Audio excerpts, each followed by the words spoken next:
Xlice here. Highly anticipated mecha form Himeko is coming out, which means it's time to blow shit up, literally. The new Himeko Nova is a massive glow up for our beloved navigator, and she is loaded with a big Gundam that has explosive sound effects, flashbangs, and nukes planets. It's gonna be a fun time. In this complete and detailed guide, I'll explain everything you need to know about Himeko Nova. We'll start with what she does in combat, and I'll summarize everything useful in her kit, then go through her best builds, weapons, and relics, her Eidolons, best teammates, run through a proper gameplay showcase, and give you a final review on if you should pull for her. Disclaimer on screen since this is Creator Server, and with that out of the way, let's get into it.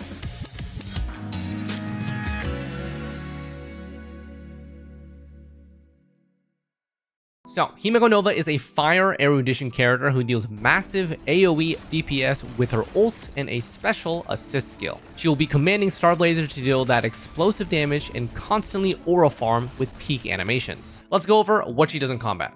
So, immediately upon entering the battlefield, she will domain expand and deploy her territory, which will summon Starblazer and grant the team one assist skill to use. While her territory is active, which is always, she'll have 20% res pen and 80% increased crit damage, and type weakness means nothing to her. She ignores all weakness types on toughness bars, and when she does weakness break, it's considered fire. Now for the assist skill, anyone in the team can technically use it, and it will call Starblazer to damage enemies. But the assist skill does count as using your turn, so it's best if one of our express buddies uses it, because it will then grant that character an extra turn and provide Himeko with extra buffs. So, depending on the teammate, she will enter either Verdict or Decimation buffs. Verdict is for Hypercarry Himeko. Grants her 100% damage dealt for everything, and 100% more just for her ultimate, which becomes 200%. She also gets a free assist skill use, which will automatically activate every 2 teammate ult uses. There will be a counter on her tooltip. Express teammates who count are MC, all forms of Dan Hung, and Sunday.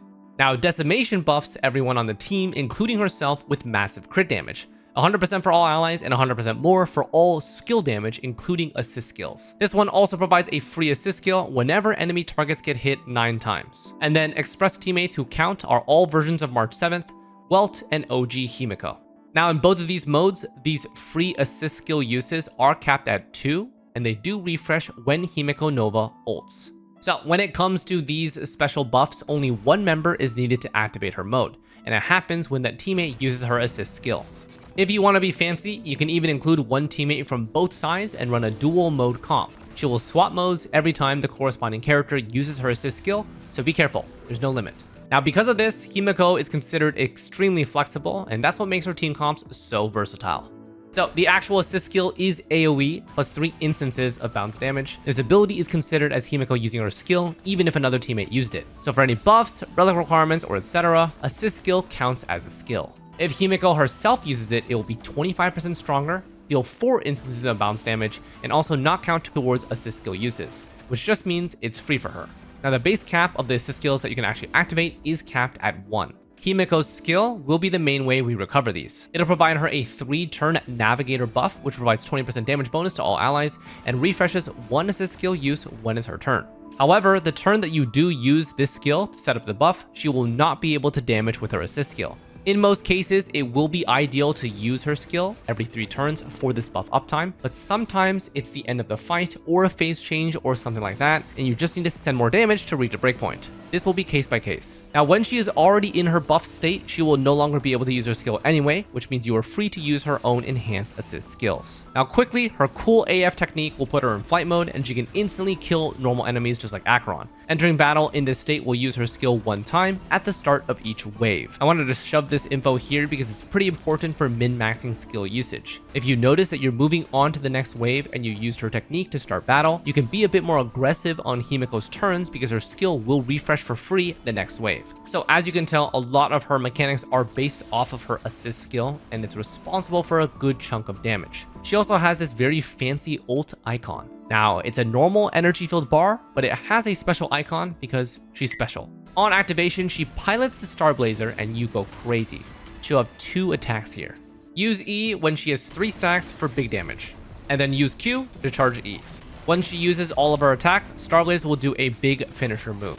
If you don't want to think, just spam spacebar or auto. The attacks will properly execute in sequence. Now the total damage of this is a combination of AoE and bounce and does a massive amount of damage. Her ult does cost 150 energy to use, which is on the higher side, but in combat, she almost has no issues with decent ult uptime due to really good quality of life. Every time it's her turn, if the assist skills were completely used up, she gains 5 energy. And also quite valuable to note, when allied characters other than herself use the assist skill, they also get a little bit of energy. And then of course, every time the assist skill is used in general, either from teammates or automatically from her verdict or decimation bonus, that will also grant her energy.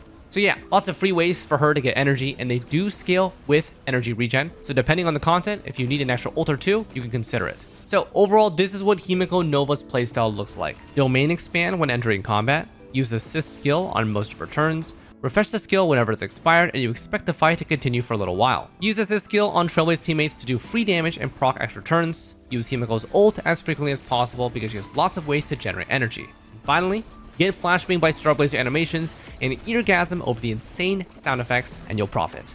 Let's finalize some things and then get to our builds. Trace nodes give 12 crit rate, 28 attack, and 8 damage bonus. And then leveling priority will be on the screen. Ult and talent for damage and buffs, skill for buffs, and basic as needed. Now let's take a look at our light cones. So our signature provides a juicy 32% ignore defense, 6 energy when using an assist skill, and 20% assist skill damage and ult damage, stacking up to 3 times for 60% total. Quite an insane amount of stats, giving a 60% damage bonus for both those assist skills and her ultimate, and a juicy amount of free energy and 32% ignore defense at just S1. The most valuable thing from this is actually everything. Usually just the energy gives the most quality of life, but the amount of raw stat and def ignore is too high to ignore here, responsible for a near 20% DPS increase over other options. Now, the Erudition lineup does have a decent amount of light cone choices, which is why they probably had to make this one super strong to give you an incentive to pull. We do have other alternatives. The Herta signature, this will be the second best choice, providing crit rate and a very similar amount of raw skill damage and ult damage increases. Since Himeko's ult is 150 energy, this will also provide that extra skill point. A Noxus signature, this one provides extra energy, damage bonus, and def reduction. Very simple. And then we have OG Himeko's standard light cone. This one is better with guaranteed multiple enemies on field, and slightly better if you happen to have copies of it. There are also a healthy amount of 4-star light cones to choose from, ideally at S5, which include The Day the Cosmos Fell, Peaceful Day, and Genius's Repose. But for my personal recommendations, I would try to stick to the 5-star light cones since their base stats are generally superior, and her signature is a bit too strong to ignore in this department. If you do plan to invest in Himeko Nova, I would recommend you picking up her signature. Now, running through Relics. So as a DPS, she's a very standard lineup. Best in slot will be 4-piece Navigator IC set. This gives 12% attack and 18 to 54% damage bonus for skill and ult. Since allies using assist skill counts as a skill usage for Himeko herself, this will reach max stacks very quickly and maintain full uptime. As temporary placeholders, 4-piece Wave Strider Captain and 4-piece Scholar of Erudition are great alternatives. For planners, her best in slot will be a 2-piece Fallen Star, providing 8% crit rate and 32% crit damage. 2-piece Banana Set is also pretty close, providing 48% crit damage, which is identical to the crit value provided by Fallen Star. Both of them are 48%. This does require a DHPT on the team though for that summon, but otherwise it's an excellent alternative choice. As a fallback, Rudolin Arena provides 8% crit rate and 20% damage bonus, with no conditions to be met, giving a lower 36% stat. For main stats, we are maximizing full damage on our build. So we have crit body, we have attack or speed boots, we have attack or damage orb, and we have attack or ER rope. For body, reach 100% crit rate in combat. Generally, the crit rate body achieves this the easiest, but this is build specific to your substat roles and your teammates. If you use supports like Sunday or RMC, they will provide her 10 to 20% extra crit rate in combat, so her tooltip only needs to show 80 to 90%. This may make it easier to use a crit damage body, but again, this is highly dependent on your roles. Now for boots, attack are generally preferred, since action advancing will be very common with her team layouts, and she does a bunch of extra damage from those assist skills which are not strictly tied to her own turn. For the orb, attack or damage both work. In verdict mode, she gains a massive 100% damage bonus and 200% for the ult, making attack orb preferred. In decimation mode, either one is fine because we don't have an overcap on diminishing returns. If you don't want to think about which one to run, running attack orb is universal because it's pretty good in both modes. Now for the rope, most of the time attack will be preferred. However, ER is highly situational and depends on if your specific team can achieve slightly better results in whatever content you're doing with that extra ultimate if it happens. It's incredibly case by case, so generally attack is recommended. Now, these are all baseline recommendations. Optimal builds for you guys will also depend heavily on Lycone choice, team comp, and difficulty of the content that you're doing. When you've got a full build, this is approximately what you can expect. So we have a base speed build here, or 134 to 135 for specific action advanced setups. Since their base speed is fairly low at 98, reaching 134 to 135 might sacrifice a bit too much damage and stats for your liking. Now, attack is going to range from 3.5 to 4.5k here. Crit rate is going to be 100% in combat. I'm a little bit overcapped if I'm going to be using supports. And crit damage is going to be as much as possible. Energy regen is going to be 100 to 119, depends on your rope. Now, if you take a look at these stats, crit damage might look on the lower side, between 125 to 200 for your rolls. She's idling away. Bro, she's so cool. Okay, sorry. All right, so your crit damage might look on the lower side, between 125 to 200 for your rolls. This is completely normal since she gets such a high amount of crit damage from external buffs, from herself, and from supports. This build is running damage percent orb, so the attack that you see here can easily reach 4 to 4.5k. In fact, high-end builds with 4 to 5 substat rolls on every single piece can probably achieve the following: 4k plus attack, 100% crit rate in combat, and 200 to 225 crit damage. Now, reaching above 200% crit damage on the stat page will likely require a Sunday/RMC setup where you can safely use a crit damage body piece. Now let's run through her Eidolons. E1, +1 use of the free assist skill from the talent for a total of 3. So this refers to the 2 extra ones provided from the special express bonus that is refreshed whenever Himeko ults. This does not increase the one you actively use on an express character's turn that refreshes from Himeko's skill. That increase occurs in E2. This one is still pretty nice though, since it not only increases the amount from 2 to 3, but also heavily reduces the tooltip requirement. Verdict goes from 2 ultimates down to 1 ultimate, which is a pretty massive buff, and Decimation goes from 9 hits to 6 hits on enemies. Her actual assist skill also gains 1 extra damage instance, up to 4 on allies, and 5 for Himeko. E2, so this one increases the raw assist skill usage from 1 to 2, and also allows all teammates to gain an extra turn after using it, not just express characters, which massively improves her flexibility across all team comps. Of course, you still need at least 1 to activate either Verdict or Decimation mode, but now you can just spam assist skill every turn without needing to pay attention to which character that you're on. Her ult and assist skill damage multipliers also get a 1.3 times final damage increase, and her skill also refreshes 2 uses instead of 1. This E2 is quite an insane jump, because not only does this fire almost double the amount of assist skills if your team action count can keep up, but every single one is at least 30% stronger. E4, all allies now gain the 20% res pen from Himeko's talent, and Himeko herself gains 30% instead. E6, 20% additional fire res pen, and her ultimate's E attack now has a cap of 6 charges instead of 3. She will also gain 1 extra charge on assist skill usage, and 1 extra charge on Q usage during ult, for a total of 2 instead of 1. And when 6 charges are held, deal extra massive AoE damage on E usage. This also increases assist skill damage by 75%. So this basically just makes her ult attacks much stronger without changing the playstyle. The charges increases from 3 to 6, but her Q charges 2 now instead of 1, so it's just more damage, the same playstyle. Overall, her Eidolons look pretty good. 1 and 4 are decent, 6 is very good, and 2 is absolutely insane and definitely the highest value investment threshold for spending players. Alright, now for teams and showcases. So Himeko is pretty flexible in terms of team comps as long as you add at least 1 unit for Verdict or Decimation mode. If we take a look at the required members, these are the most likely choices you'll use. For Verdict, RMC, DHPT, and Sunday.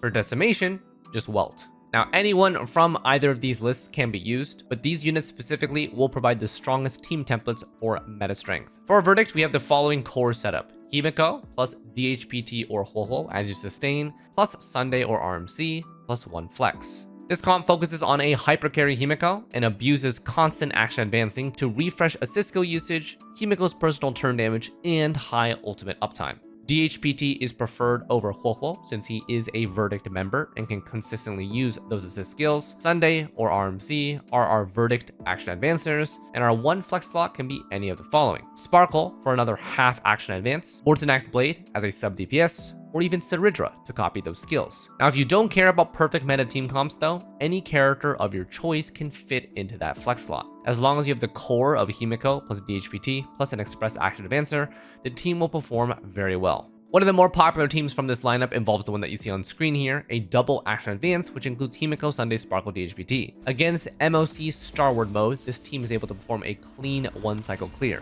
And here are the most important findings from my testing. Himeko runs at base speed, Sparkle and Sunday are as fast as possible, with Sparkle having the higher speed. This allows for a chain reaction to occur. So first, DHPT does need a decent amount of speed, but his Trace passive gives him an action boost like Von Whack. So he will assist skill first, and then Sparkle action advances, and Himeko's turn, which will refresh the assist skill. Then she goes, Sunday will assist skill because it's been refreshed, and then action advance again. Himeko's turn, which will again refresh that assist skill. This allows possibly 4 assist skills to be used, 1 on DHPT, 2 on Himeko's turn, and 1 on Sunday. This sequence is pretty powerful. It gives Himeko insane assist skill uptime and also generates a ton of ultimate energy. DHPT and Sunday are going to be consistent users of her assist skill, and then DHPT focuses on ult uptime. We have 0 SP pressure with Sparkle on the team, so we just focus on looping those ultimates. The only thing that I will say you have to pay attention to is not overcapping Himeko's ult energy. I typically do wait until she does have all buffs, but because of assist skills and the free ones generated from her talent, you really can't hold it for too long before the next assist skill or attack must be used. Now for decimation, the teams are kinda restricted to just March and Welt as our enablers, with Welt being the most common choice with more Eidolon investment. In general, the team will look like the following: Himeko plus Welt, M-Blade, and Huohuo. This team lacks action advancing for Himeko, so it relies very heavily on decently invested Welt and a strong Mortonax blade to deal consistent damage. Against MOC Starward mode, this team is able to perform a one cycle clear with E0 Welt. Here are the most important findings from my testing. So, because of the lack of action advance on the setup, the damage contribution is pretty balanced between Himeko and Mort Blade, and potentially even Welt if you have invested into him. The decimation counter increases much more rapidly the more enemies are hit in general, so AoE attacks are preferred from Mort Blade and Welt's skill because they can give you a lot of charge points in one turn. Huohuo and Welt are run typically as fast as possible, and we try to abuse the 4-piece Eagle set with 2-piece Von Whack for more turns and more ults. This is best in slot combo for Welt now, and even usable for Mort Blade and Huohuo. Maximizing turn count and ult uptime guarantees more assist skill usage over time and ults from Himeko herself because of all the energy she gets from all those assist skills. Since we are not using Sparkle on this team, SP pressure is much more significant. It requires Huohuo or Welt to basic much more often, and you're going to need to cycle between these two to see who's going to need their ult at what time. The overall DPS output is a bit on the lower side with E0 Welt, and it seems that this team comp leans pretty heavily towards Welt investment. Personally, I do recommend Verdict for most budget players out there that do not have an Eidolon invested Welt, because the action advance playstyle is a lot more friendly. For both Verdict and Decimation on one comp, we basically just add Welt as the flex slot to the Verdict lineup. If you do have a higher investment Welt, the sustain slot can be replaced with Mortonax Blade for an aggressive sustainless team. Now at E2, these team restrictions are no longer necessary, and only one Express teammate is required to activate her buffs. In most cases, our Verdict action advancer will remain, which is either Sunday or RMC. Our sustain can then swap to Huohuo for much higher team burst uptime, and our third slot can be any flex. So, is it worth pulling for the new Himeko? After everything is said and done, I do view Himeko Nova as a hyper carry DPS. Most of you will run a comfortable Verdict lineup with action advancers and DHPT. Now, if you are a proud owner and investor of E4 plus Welt, then Decimation is on your dinner menu. If these two team building paths are not that interesting to you, then Himeko Nova is probably a skip. For aesthetics though, I do think that her new form is absolutely gorgeous and insanely cool at the same time with her mecha or farming constantly. Do be careful what you decide though, because Fate Collab Part 2 is just around the corner. If you're planning on pulling for her, I wish you the best of luck. Let me know in the comments what you think about her, and don't forget to like and sub for complete character guides and summon videos. If I do end up making an E0 to E6 Himeko Nova showcase, that will be released on my second channel. Thanks for watching, and we'll see you guys next time. Take care.